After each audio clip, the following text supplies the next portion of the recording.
Allez, on reparle des PGE, prêts garantis par l'État. Pourquoi? Parce qu'on a Bruno Le Maire aujourd'hui qui donne une interview aux Échos qui en parle. Ces prêts garantis par l'État, indiscutablement, c'est un succès. Sauf que, voilà, 115 milliards d'euros ont été prêtés aux entreprises et elles en avaient besoin, évidemment, avec des trésoreries qui ont été asséchées par la crise. Sauf que, on l'avait dit, il va falloir les rembourser, ces sommes empruntées aux banques. Bonjour Jean-Marc. Bonjour David. Jean-Marc Vittori, bonjour, éditorialiste aux Échos. Déjà, il n'y a pas de débat. Il n'y a plus de débat pour dire que c'est un succès, ça marche très bien. Voilà, ces 115 milliards d'euros qui ont été touché. Plus de 500 000 entreprises. Hein, plus de 500 000 entreprises qui en ont bénéficié. Voilà, notamment des petites. Le sujet pour demain, j'ai envie de dire pour demain, donc pour le printemps prochain, parce qu'on arrivera au bout des 1 an, encore une fois, des prêts garantis par l'État, mais c'est un sujet qui se traite dès aujourd'hui, d'où l'interview, encore une fois, de Bruno Le Maire aujourd'hui. C'est comment on en sort, parce que les boîtes vont... elles vont devoir rembourser cet argent. Je veux dire, voilà, c'est pas un cadeau. Oui, c'est un prêt. Hein. Le PGE, c'est le prêt garanti par l'État. Donc, il va falloir que les entreprises remboursent à partir du printemps prochain. Hein. Il y a une année pendant laquelle elles avaient un taux d'intérêt de 0,25% qui correspondait à la garantie de l'État, au financement de la garantie de l'État. Mais à partir donc du printemps prochain, elles vont devoir rembourser. Ouais. Or, ça risque d'être compliqué parce que les entreprises, il leur faut aujourd'hui de l'argent pour reconstituer leur fonds de roulement, hein, pour acheter des fournitures. Voilà, donc ça c'est la première étape. Acheter du stock, des matières premières. Bien sûr. Voilà. La deuxième étape, ça va être commencer à rattraper ce qu'elles n'ont pas payé en termes de cotisations sociales. Ah oui, il y a ce report. Bah oui. Et oui, il y a le tiers des cotisations sociales qui n'ont pas été versées ou qui ont été versées seulement partiellement. Donc ça fait un gros paquet. Cotisations sociales, fiscales. Voilà, cotisations sociales et impôts. Ouais. Donc dans certains secteurs, il va peut-être y avoir des annulations partielles, tout ça, mais bon, tout ça n'est pas encore totalement fixé. Mais les entreprises vont devoir sortir de l'argent supplémentaire. Il va falloir qu'elles payent les cotisations du début de l'année et puis celles de la fin de l'année, et tout ça en même temps. Donc ça fait faire de l'argent en plus. Et puis à partir du printemps prochain, donc le remboursement de ce fameux PGE. Voilà, et on comprend que l'État va rester au chevet des PME. C'est ce que dit clairement, en tout cas, c'est l'ambition affichée par le ministre de l'économie Bruno Le Maire. L'idée, c'est pas de sortir, mais c'est une façon de sortir par le haut pour les entreprises. Et donc, il y avait cette question autour de quel taux d'intérêt elles vont pouvoir repousser les maturités, les échéances de leurs prêts, les PME qui ne pourront pas le rembourser tout de suite. La question se posait de savoir, mais à quel taux est-ce que ce taux ne serait pas prohibitif? Et là, le ministre nous dit, on encadre les choses. Oui, alors c'est un point effectivement absolument crucial. Hein. Le taux n'avait pas été fixé au moment du prêt, c'était un prêt pour 1 an. Et puis ensuite, on savait que ce prêt pourrait être renouvelé jusqu'à 5 ans, ouais. mais le taux n'avait pas été fixé. Donc on passe de 0,25%, après on se dit mais ça sera combien? 3, voilà, 4, exactement. 5, 6, 7 Et puis aujourd'hui on approche septembre. Parmi le PGE, il a profité à des centaines de milliers de PME, aussi à des grandes entreprises. Hein. Il y a 24 entreprises qui ont levé en moyenne 1,5 milliard chacune. Hein. Et donc ces entreprises ont fait les budgets pour l'an prochain. Et évidemment, les taux d'intérêt, ça fait partie du budget. Normalement, c'est une charge qui est prévisible. Et là elle n'était pas, pour l'instant, dans le radar. Donc il y avait une pression des entreprises en disant il faut fixer ces taux. Il y avait des négociations entre le gouvernement et les banques. Les banques qui voulaient des taux d'intérêt, c'est ce que vous dites dans les Échos, entre 3 et 5% voilà, de taux d'intérêt par an. Voulaient des taux entre 3 et 5%. Les négociations étaient longues, ardues. Bruno Le Maire dit ce matin dans les Échos que finalement le taux serait de 1 à 3%. Voilà.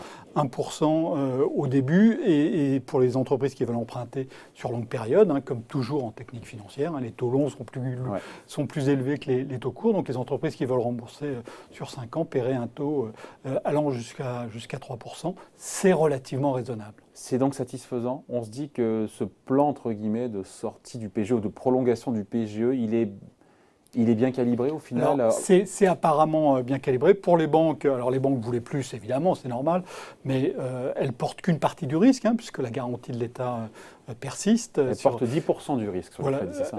Elle porte un petit peu plus. Donc 15 milliards d'euros sur 115 milliards, elle porte 15 milliards, ça fait un petit peu plus de 10%, donc c'est pas énorme, hein, c'est pas ça qui met en cause leur fragilité. Même si les 500 000 entreprises auxquelles les banques avaient prêté disparaissaient, ça ferait 15 milliards de paumes sur 5 ans.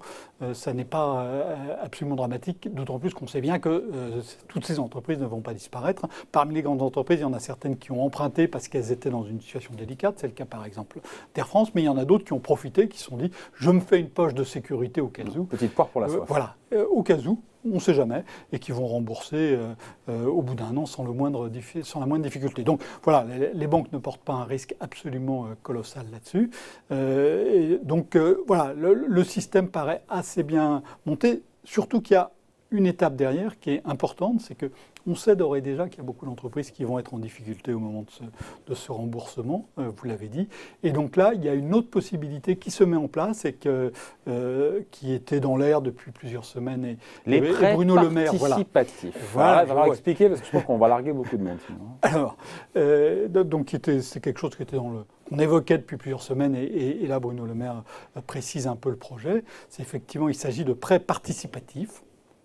Et donc, c'est des prêts que font les banques, que les banques peuvent loger ensuite dans les produits d'épargne qu'elles proposent à leurs épargnants.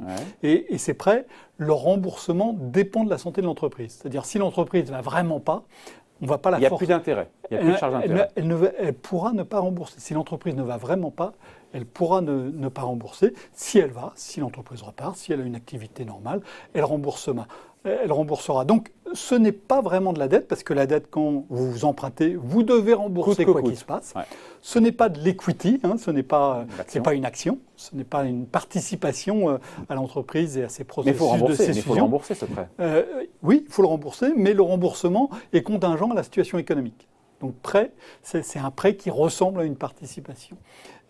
Et donc, il y a déjà des dispositifs de ce type-là qui existent, mais là, donc, ils vont être proposés. Concrètement, j'imagine la PME qui dit je ne suis pas capable de rembourser au printemps prochain mon PGE, je le proroge, je le prolonge, avec un taux qui passera de 0,25 à entre 1 ou 3%, et où Non, ça c'est le prêt garanti par l'État va continuer en tant que tel. Mais il y a un nouveau dispositif qui va être créé, avec aussi une garantie de l'État. Pour remettre pour ces prêts participatifs. Qui seront assimilés à des fonds propres. Qui seront ce qu'on appelle en technique financière des quasi-fonds propres. Qu'est-ce que c'est que des quasi-fonds propres?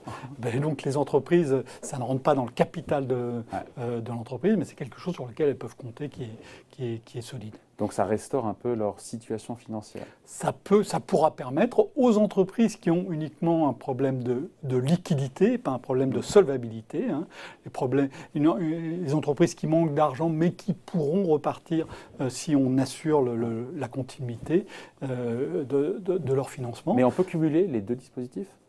Il va y avoir des passerelles sans doute. Ouais, d'accord. Donc on finit là-dessus. Jean-Marc, on se dit que le plan de sortie, encore une fois, du prêt du PGE par l'État, quand on voit les prêts participatifs, cette prolongation des PGE, voilà, ça va aider les PME qui seront en incapacité. Oui, honnêtement, le dispositif est assez bien conçu. Ça peut nous arriver de critiquer assez sévèrement des dispositifs gouvernementaux. Là, celui-ci semble assez bien conçu. Il y a peut-être un problème de taille. 3 milliards d'euros, c'est ça ? Voilà, 3 milliards d'euros de garantie apportées par l'État sur ces prêts participatifs. Donc, avec un effet de levier, ça doit pouvoir faire 15 milliards pour les entreprises. C'est la garantie de l'État. Et à partir de la garantie de l'État, les banques vont pouvoir prêter. Ah oui. Il n'y a pas seulement l'argent de l'État, il n'y a pas seulement l'argent de l'État. Ensuite, il y a un effet multiplicateur. Et donc, ça ferait 15 milliards de financement des entreprises. Donc, la question, c'est de savoir est-ce que ça sera suffisant? Est-ce que ça sera à bonne hauteur? Ça dépend de ce qui va se passer sur le virus. Ça dépend de ce qui va se passer dans l'économie. Et ça, c'est évidemment beaucoup, beaucoup trop tôt pour le dire. C'est pour ça, d'ailleurs, que les banques ne voulaient pas s'engager sur les histoires de taux d'intérêt pour le PGE, parce qu'elles disent on ne sait pas où on en sera dans 1 an, dans 2 ans, dans 3 ans. Et cette incertitude-là, elle reste et elle n'est pas dissipée pour l'instant. Donc, coup de pouce, soutien donc aux PME. Coup de pouce aussi aux banques. Elles sont incitées vraiment, parce qu'elles ont un taux d'intérêt plus bas que ce qu'elles voulaient. Le PGE, elles n'ont pas le choix. Ouais. L'engagement est fait. Mais encore une fois, c'est 1 à 3%, alors qu'elles ne portent pas la totalité du risque. Donc ça reste un bon elles s'insurgent, mais enfin, franchement, elles ne sont pas à plaindre sur ce coup-là. Pour les entreprises, c'est supportable. Ouais. Donc, à lire aussi le billet d'humeur du jour, l'édito de Jean-Marc Guittori. Alors, il a fait un petit jeu de mots sur PGE, prêt garanti par l'État. Il fallait éviter que ça se transforme en panique générale des entreprises. Voilà. Parce que dans beaucoup d'entreprises, encore une fois, reconstitution du fonds de roulement, cotisation sociale et impôts, et puis ensuite le prêt, Ça fait beaucoup d'argent. ça pouvait tourner à la panique.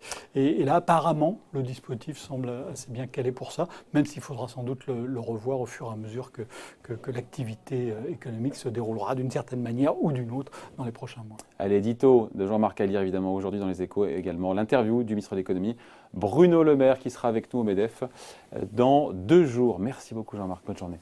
Au revoir.